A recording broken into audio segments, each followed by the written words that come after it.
Here's what makes the Battle of the Catalaunian Plains in 451 AD one of history's most consequential moments. Attila the Hun wasn't just another barbarian warlord. He was the most feared man alive, a military genius who'd turned extortion into an art form and reduced the Roman Empire, once master of the known world, into a terrified tribute payer.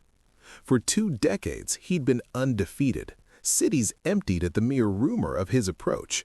Emperors bankrupted their treasuries just to buy temporary peace. And then, on a summer day in what is now northeastern France, everything changed in a battle so brutal that ancient sources claimed a river literally ran red with blood. But here's what should captivate you. This battle almost didn't happen, and when it did, it was fought between 2 men who'd once been friends, commanded armies full of peoples who should have been killing each other instead of fighting side by side, and ended not with a decisive victory, but with a mysterious decision that historians still debate today. Why did Attila, the master strategist, gamble everything on invading Gaul? How did the fractured, backstabbing kingdoms of post-Roman Europe suddenly unite? And why, when the Roman general Aetius had Attila trapped after the battle, did he let him escape? The answers involve a lovesick Roman princess, a legal claim so audacious it redrew the map of Europe, and a single day of combat so devastating that it marked the beginning of the end for the Hun Empire and the true birth of medieval Europe. By 450 AD, Attila the Hun had achieved what seemed impossible. He'd made the Roman Empire his vassal in everything but name. Born around 406 into the ruling family of the Huns, Attila had inherited leadership alongside his brother Bleda in 434. Then, in 445, Bleda died under mysterious circumstances, almost certainly murdered by Attila, and the Hun Empire entered its most aggressive phase under sole leadership. Attila wasn't the savage Hollywood portrays. He was a political genius who understood Roman weakness better than most Romans. His empire stretched from the Caspian Sea to the Rhine, from the Baltic to the Danube. Ostrogoths, Gepids, Heruli, Rugians, Syrians, Thuringians, and dozens of other tribes paid him tribute or provided warriors. Most humiliating of all, the Eastern Roman Empire paid him 2,100 pounds of gold annually just to be left alone. The heirs of Augustus had been reduced to paying protection money to a barbarian. Then came the letter that changed everything. In 450, Honoria Augusta, sister of Western Emperor Valentinian III, made a desperate gamble.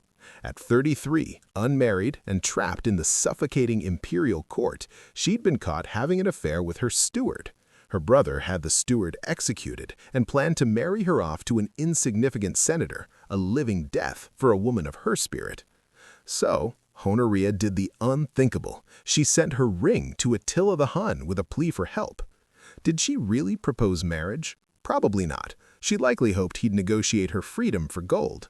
But Attila saw something far more valuable. He declared Honoria his betrothed and demanded, as her dowry, half of the Western Roman Empire. It was audacious, legally creative, and brilliant. Through one desperate princess, Attila had manufactured a legitimate pretext to claim half the Roman world. Valentinian refused, of course, declaring the whole thing absurd. Honoria was married off as planned and disappeared from history.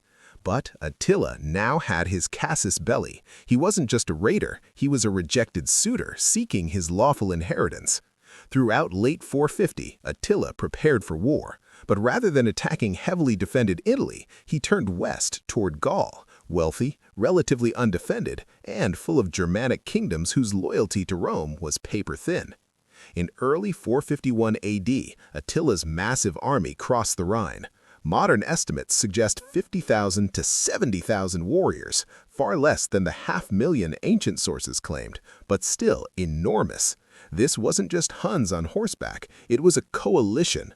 Hun cavalry with their devastating composite bows, Ostrogoth heavy cavalry under the brothers Valamir, Theodemir, and Vidomir, Gepids led by King Ardaric, plus Syrians, Herulians, Thuringians, and Rugian warriors. It was a moving city of fighters following the man they called the Scourge of God.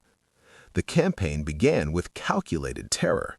Metz fell and burned on April 7, 451, the Wednesday after Easter, a date preserved by the Church for centuries. Then came Reims, Cambrai, Tongeren, Strasbourg, Cologne, Trier. Cities that surrendered immediately were stripped of valuables but spared. Cities that resisted were annihilated as examples. Refugees flooded westward, carrying tales of horror, and the roads choked with people fleeing towards Paris and Orleans. And where was Rome's response? The Western Roman Empire in 451 was a hollow shell. Emperor Valentinian III was powerless, utterly dependent on his military commander. The Western army barely existed, perhaps 15 to 20,000 scattered troops, mostly Germanic federates rather than Romans. Everything depended on one man, Flavius Aetius. Aetius was about 55, and his entire bizarre life had prepared him for this moment. Born to a Roman father and probably a Gothic mother, he'd been sent as a teenage hostage, first to the Visigoths, then to the Huns during the reign of Attila's uncle. He'd spent years at the Hun court, becoming friends with the young Attila and Bleda. These experiences gave Aetius something rare, genuine understanding of the barbarian world and connections within it. When Aetius returned to Roman service, he'd risen rapidly through military skill and his ability to recruit Hun mercenaries. By 433, he was the dominant military figure in the West, Magister Solidutums, master of soldiers, and effectively ruling in Valentinian's name. His relationship with Attila had evolved from youthful friendship into calculated political necessity. He'd employed Hun mercenaries for years, but he was no fool. He knew Attila's ambitions would eventually threaten everything.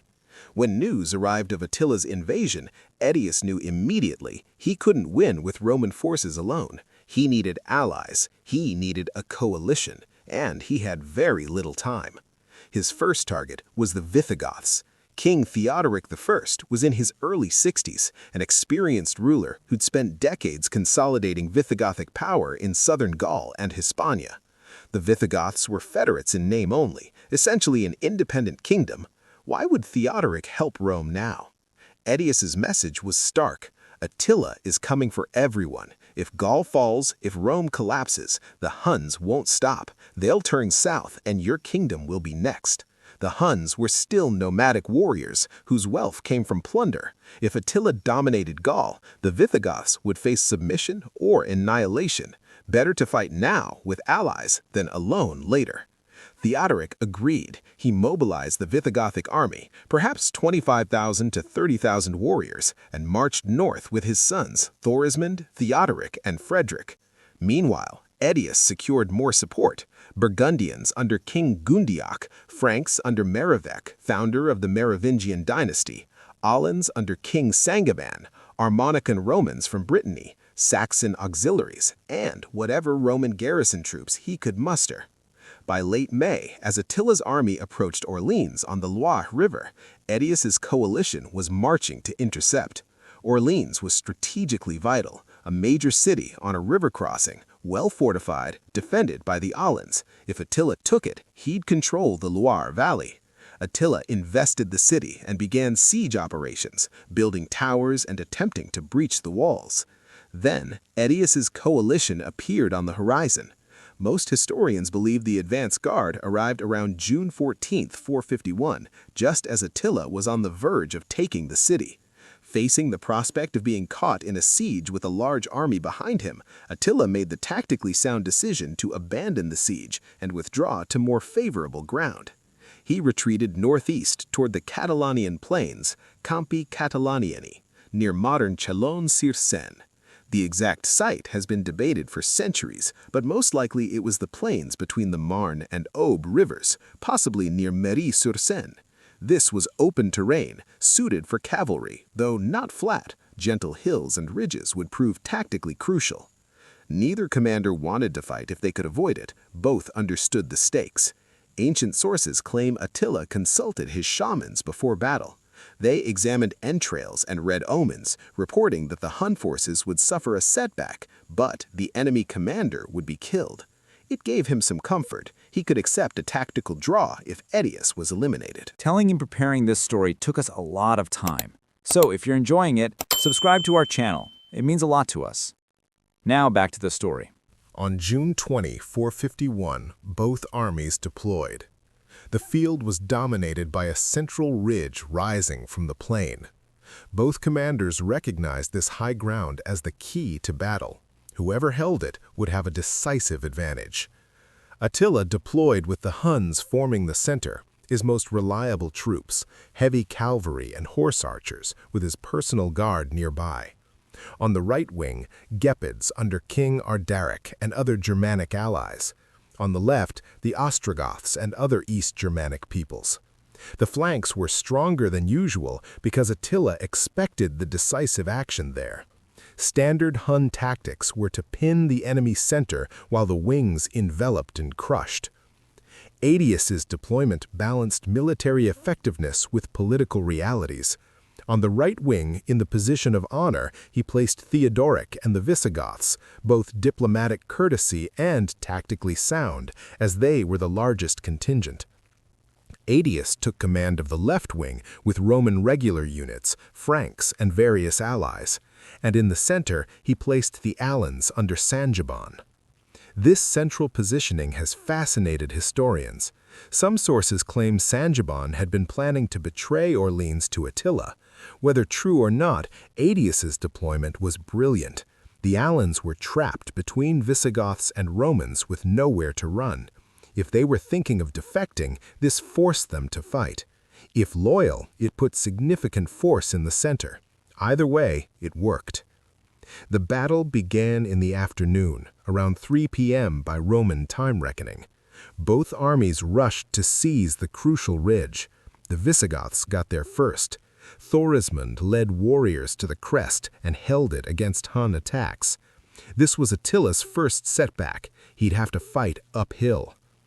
What followed was chaos beyond imagination. Huns launched their attack, waves of cavalry charging forward, composite bows sending clouds of arrows, before wheeling away, attempting to break formations and create opportunities for decisive strikes. But the coalition held. The Visigoths on high ground fought with desperate determination. The Alans in the center absorbed tremendous pressure but stood firm, whether from loyalty, fear of being trapped, or warrior pride. On the flanks, something bizarre occurred. Goth fought Goth. The Ostrogoths in Attila's army faced their Visigothic cousins. They spoke the same language, worshipped the same gods, shared the same legends, yet here they were, hacking each other to pieces. This was the fragmented reality of the post-Roman world. Political identity had become more important than ethnic kinship. Then disaster struck the coalition. King Theodoric I was killed. Sources differ on exactly how. Some say thrown from his horse and trampled in the chaos, others struck by a spear. In most ancient battles, the death of a king meant immediate collapse. But something extraordinary happened. Rather than breaking, the Visigothic warriors went berserk with grief and rage. Thorismund rallied his father's warriors and led a furious assault that drove deep into enemy lines. The cry went up that Theodoric had fallen, and far from causing panic, it galvanized the entire army. This was now vengeance. The fighting continued until nightfall, for 6 hours or more. Ancient warfare came in waves, intense fighting, both sides pulling back to breathe, then crashing together again. The sheer duration meant most warriors engaged multiple times, saw friends killed, became drenched in blood. As darkness fell, neither army had broken, but the tactical situation had shifted. The Visigoths held high ground and had pushed forward. The center held despite tremendous casualties. Critically, Attila's forces couldn't achieve the envelopment that Hun tactics relied on. Facing this stalemate, Attila ordered withdrawal to his fortified camp. The Hun camp was a massive circle of wagons, thousands drawn up creating a wooden wall. Attila's army retreated behind this barrier. According to sources, Attila spent that night convinced he'd been defeated. He had a funeral pyre built from horse saddles, intending to immolate himself rather than be captured if the coalition overran his position. Whether he truly intended suicide or was preparing for worst-case scenario, we can't know. But the story captured something true. For the first time, Attila was defensive, reactive, contemplating defeat. Dawn came on June 21, and the coalition army did not attack. This decision, one of the most debated in military history, was made by Ætius. Thorismund and others were eager to assault the Hun camp and finish Attila, but Ætius argued against it for multiple reasons. First, assaulting a fortified position held by desperate warriors would be extraordinarily costly. The Huns hadn't broken, they'd withdrawn in good order behind strong defenses. Any assault would be a bloodbath, and Ætius had already achieved his primary objective. Attila's invasion was stopped, Orleans saved, and Gaul secured. Second, Thorismund needed to return home immediately. Visigothic succession was never automatic. Thorismund's brothers were present, but others were back in Tolosa who might seize power. Every hour delayed risked his throne. Ætius counseled him to leave immediately, which he did. Third, and most cynically, Ætius might have calculated that completely destroying Attila was against his own political interests. His entire power base rested on being indispensable, the only man who could manage the barbarian threat. If he utterly annihilated Attila and eliminated the Hun threat, the court factions in Ravenna would move against him.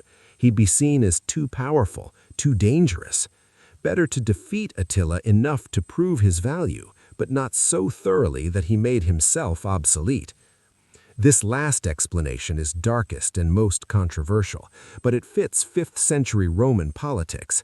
The Western Empire was a snake pit where successful generals were often rewarded with assassination. Ætius was a survivor who understood that being too successful could be fatal. So Attila was allowed to withdraw. His army marched back across the Rhine, intact but bloodied, its aura of invincibility shattered. But Attila wasn't finished. In 452, he invaded Italy itself, demanding Honoria and her dowry with renewed fury. His army crossed the Julian Alps and descended into northern Italy.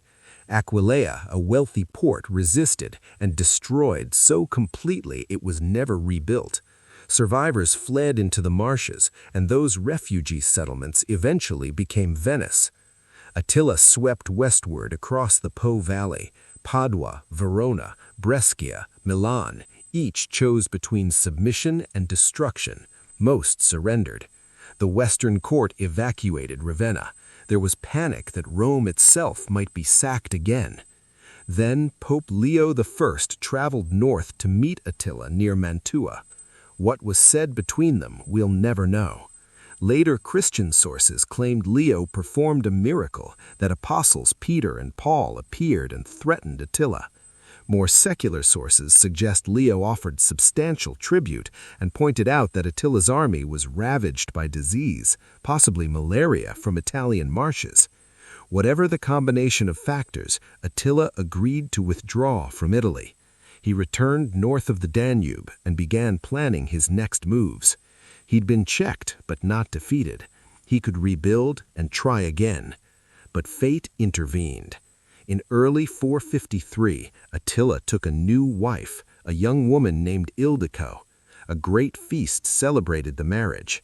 Attila ate and drank heavily.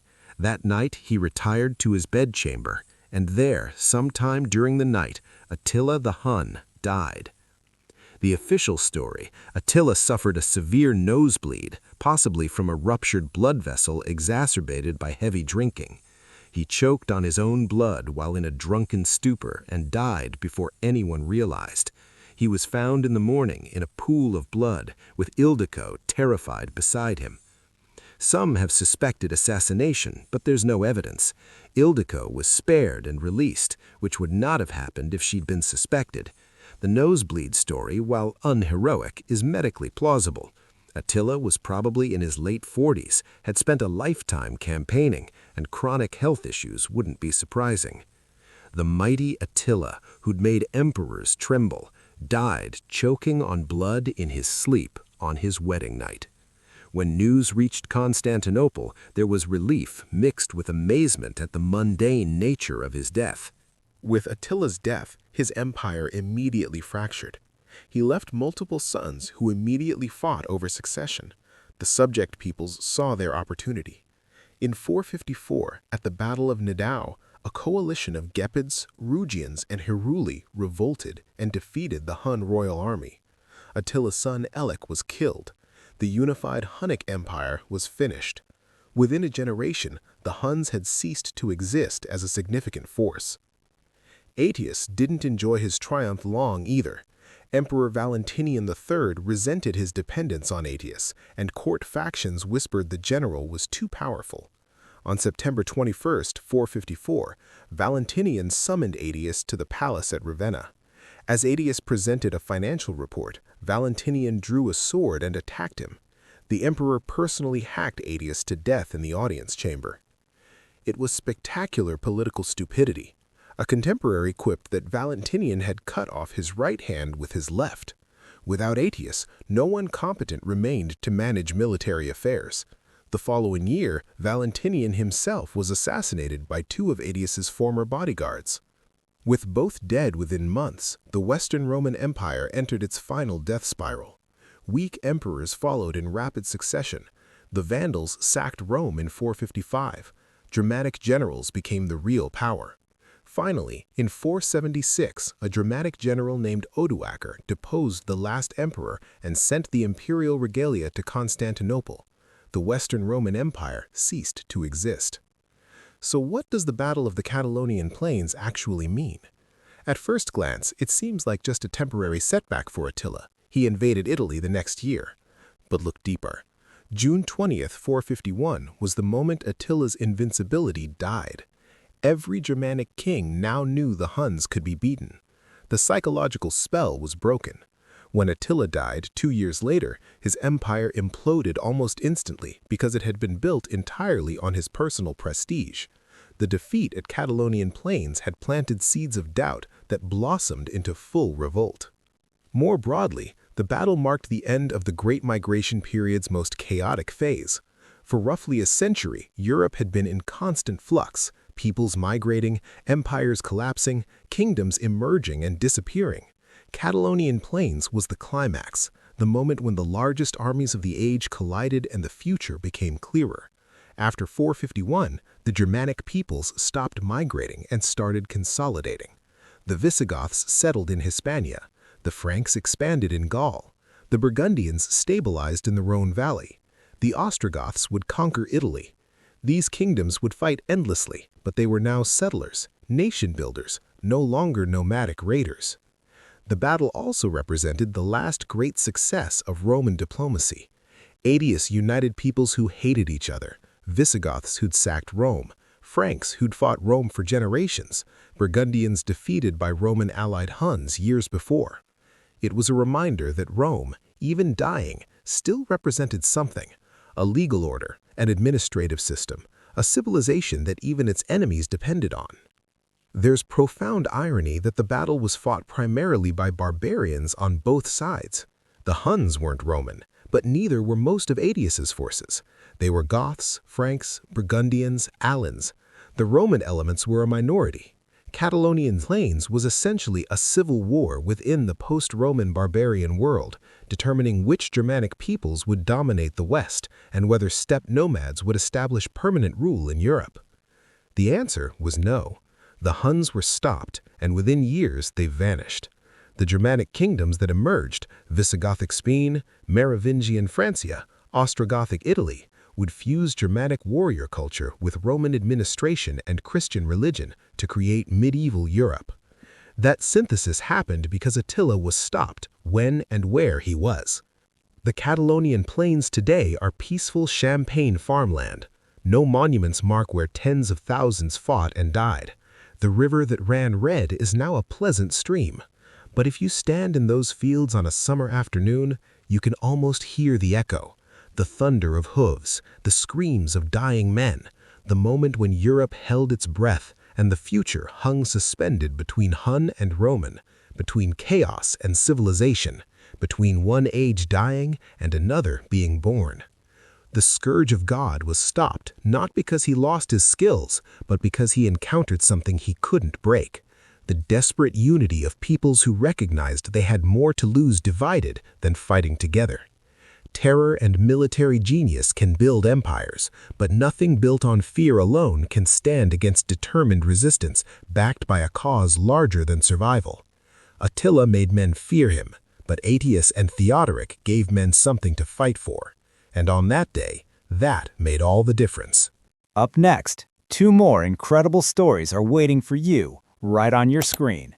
If you enjoyed this one, you won't want to miss these. Just click to watch and don't forget to subscribe.